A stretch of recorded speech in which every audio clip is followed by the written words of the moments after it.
Hi, I'm Hayley Victoria and welcome back to my crime and policing channel. In today's session, we're going to be continuing investigating stop, search and entry powers, and in particular, we're going to look at Section 17 of PACE, which is of course the Police and Criminal Evidence Act 1984. Massive legal document, huge book full of important facts and details that you're going to need to get your head around if you're studying UK law, especially if you're looking at joining the police force or any criminal justice organisation, because the PACE Act underpins so much of what they do. Okay, Section 17 is a massive piece of legislation and a really important tool in your policing toolbox. Section 17 of PACE, effectively, in a nutshell, I will obviously go through the whole legislation bit in a minute, but the main things you need to consider are that Section 17 of PACE gives you the power to enter and search a premises to arrest somebody, to save life and limb, and to prevent serious damage to property. Okay, they're your three main points. So get that solidified, consolidate that, write it down, whatever you need to do. So Section 17 of PACE, the power to enter and search to arrest someone, to save life and limb, to prevent serious damage to property. Okay, so let's break that down a little bit more. One thing I do want to clarify is that you are searching a premises to, say, arrest somebody, an adult. You can't go looking for that adult in somewhere you're not realistically going to find them, because any evidence you find in that space you might not be able to use. So if you are looking for an adult, like I say, in the house, and you're looking at a biscuit tin and you find a load of drugs, you might not be able to use those drugs as evidence, okay? Because you're not looking for drugs, you're looking for a person. And your search was unlawful because reasonably you shouldn't be looking in a biscuit tin for an adult unless that adult is a Smurf. And I hope you're not searching for Smurfs, because then we might have to question your mental capacity at the time of those operations, okay? So yeah, it's got to be proportionate. You can't be looking in places you shouldn't be looking. You shouldn't be looking in people's sock drawers or, bedside cabinets for a person or a stolen bag, because you're not going to find it there, are you? Okay, anyway, yes, it's got to be proportionate, okay? Section 17 of PACE, like I said, covers a lot of things. Now then, I'm going to read the actual legislation from legislation.gov.uk and break it down. I always use legislation.gov.uk to back up what I'm talking about, and that's because it is always updated. It's updated all the time, and I know I've got lots of policing books I've had a long time. Some of them here, I'm just looking down at my books now, are from like 2012, 2008. And obviously, we want to make sure that the details that, you get in are up to date, okay? And it won't have changed much, even if it has, but anyway. So, Section 17 of PACE, 1984. It's going to sound very wordy, but remember those three facts I told you before. So, entry for purpose of arrest, etc.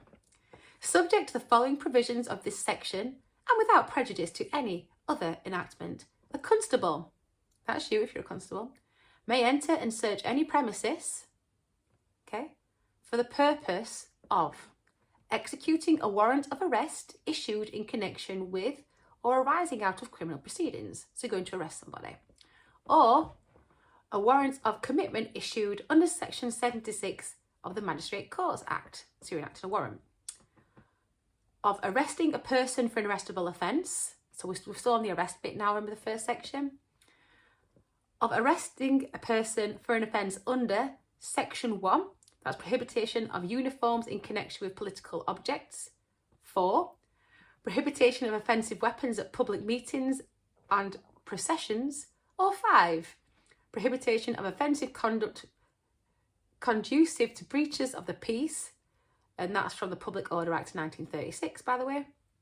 I've arrested a person for an offence under any enactment contained in sections 6 to 8 or 10 of the Criminal Law Act 1977, and that's offences relating to entry and reign on property. So that's your arresting bit. Of recapturing a person who is unlawfully at large and whom you are pursuing, or saving life or limb or preventing serious damage to property. Okay, let that just simmer for a little bit. So arresting somebody, right? Okay. What else do we say? Save life and limb, prevent serious damage to property. Okay.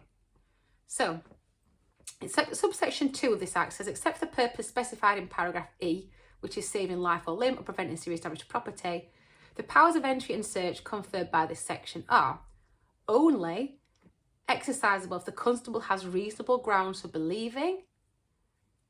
So that's stronger than our reasonable grounds for suspecting. Reasonable grounds for believing that the person that you're seeking is on the premises, okay? And are limited in relation to premises consisting of 2 or more separate dwellings. The powers to enter and search any part of the premises where the occupiers of any dwelling comprised in the premises use in common with the occupiers of any other such dwelling. Whew, that means communal areas, by the way, in short.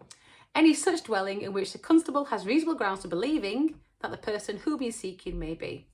Right, you've got to reasonably believe they're in there. So, have you seen or heard anything to indicate that they are in there? You can't just go on suspicion. You can't just go, well, I know they've been there before, so I'll have a quick look. I'm just going to try it.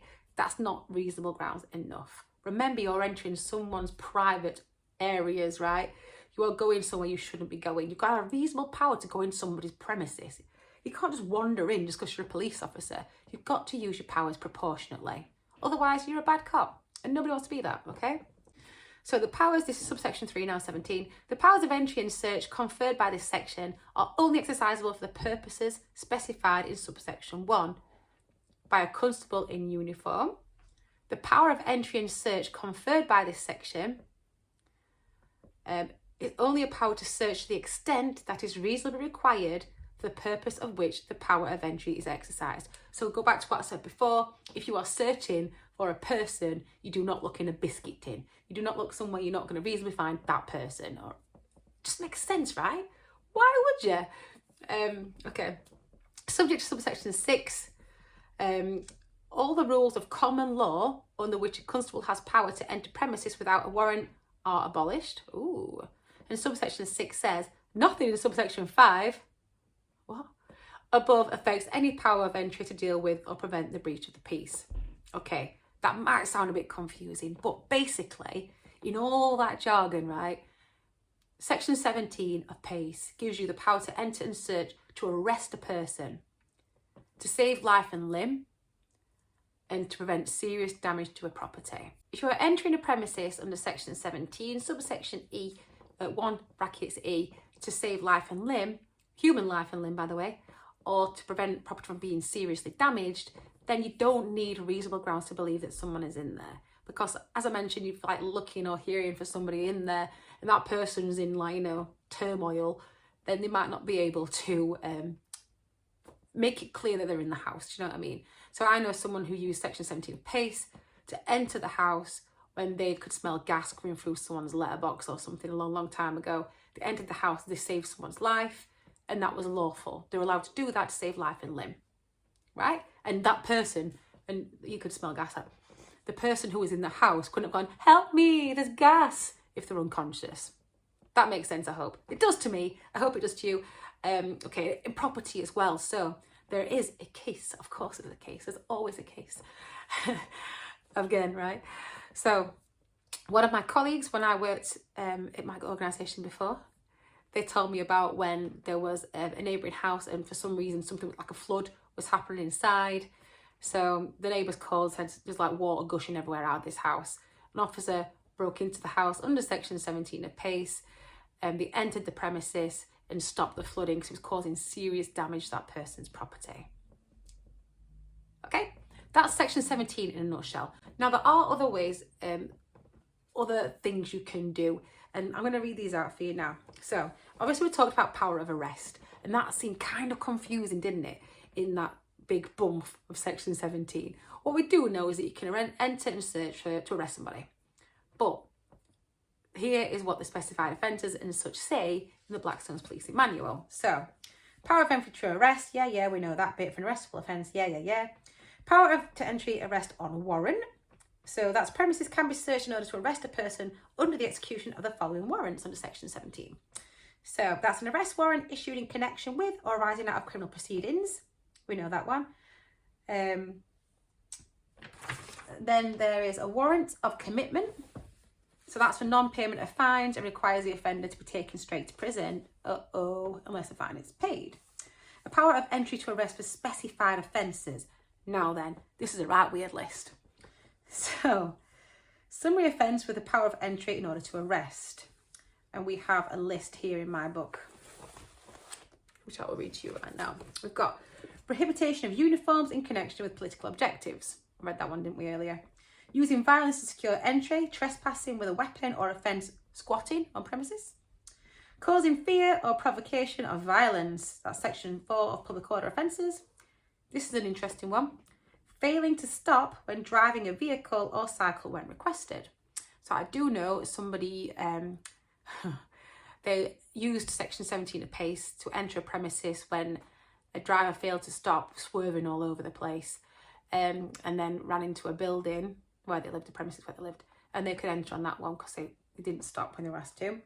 Driving or being charged with a vehicle when unfit for drink or drugs. That takes that one off as well, doesn't it? Which is section 4 of the Road Traffic Act. Being under the influence of drink or drugs when operating railways or trams. That's under section 27, by the way, of the Transport and Works Act 1992. But like, I've never seen a train or tram driver drunk, thankfully. But then again, I've never actually gone and spoken to him, so maybe more common than you think. Trespassing on premises whilst an interim possession order is in place. Causing harm or distress to animals. Yeah, don't do that, please, people. Squatting in a residential building. Bringing animals to the UK, risk of rabies there. That's under section 61 of the Animal Health Act 1981. Anyway, so these specified offences. Bit weird, right? Power of entry to arrest in other specified circumstances. So this is where an officer in pursuit of certain categories of person has a power of entry for arresting. So someone who's escaped has been arrested. From involuntary custody of a psychiatric unit. There's lots and lots of things in there as well. So yeah, Young Persons Act, so if someone's absent from care, you can use that section 17 to go and help those too. And that has happened before where it's quite sad really. There was a young person who had left their care provision and they'd gone to go and stay with their non-custodial parent, but they had to get taken away. Really sad, but yeah, there you go. Power of entry to save life and property, as I've mentioned. The use of reasonable force to secure entry. Now then, so section 117 of PACE Act, and that states that wherever there is a power, an officer may use reasonable force if necessary in the exercise of that power. So they might be able to use reasonable force to get into that property if they are unable to, okay? And it does say in subsection 6 of section 17 of PACE that there's nothing in there saying that affects the power of entry for breach of the peace or to prevent breach of the peace, sorry. So it does say though that once the breach of the peace has finished, the officer should leave, obviously, because there's no more reason to be there, okay? Unless other circumstances prevail. But I hope that does make some sense. Let's just recap the key points of section 17 of PACE. So, section 17 of the PACE Act 1984, which is the Police and Criminal Evidence Act. Section 17 gives you the power to enter and search a premises to arrest somebody, to save life and limb, and to prevent serious damage to property. So those powers of arrest, I've got some specified offences which I read out earlier. There's also to enact a warrant. There's other things too, so maybe someone has absconded, maybe you're helping a child who has gone AWOL from their care settings. There's some specified offences there and other reasons too. So have a look at those if you want to do some further reading. To save life and limb, you don't have to have reasonable grounds to believe that someone is in there because it's a little bit more urgent in it, right? You've got to save a human's life, potentially. With your powers of arrest, you have to have reasonable grounds to believe they're there. To save life and limb, suspicion. Okay? And I did talk about the case where an officer kind of had a whiff the gas. They entered under section 17 and they rescued somebody. Okay? To prevent damage to property as well. And the example I gave there was if the neighbour's house is flooded, you phone the police, they enter, turn all the water off to stop that house from being severely damaged. So there you go. That's when you can use section 17 of PACE. I hope that helps. I hope it makes some kind of sense. And yeah, that's it. Next time we're going to look at section 18. Yeah, I hope that helps and I will speak to you soon. Stay safe and please don't commit any crimes. Bye.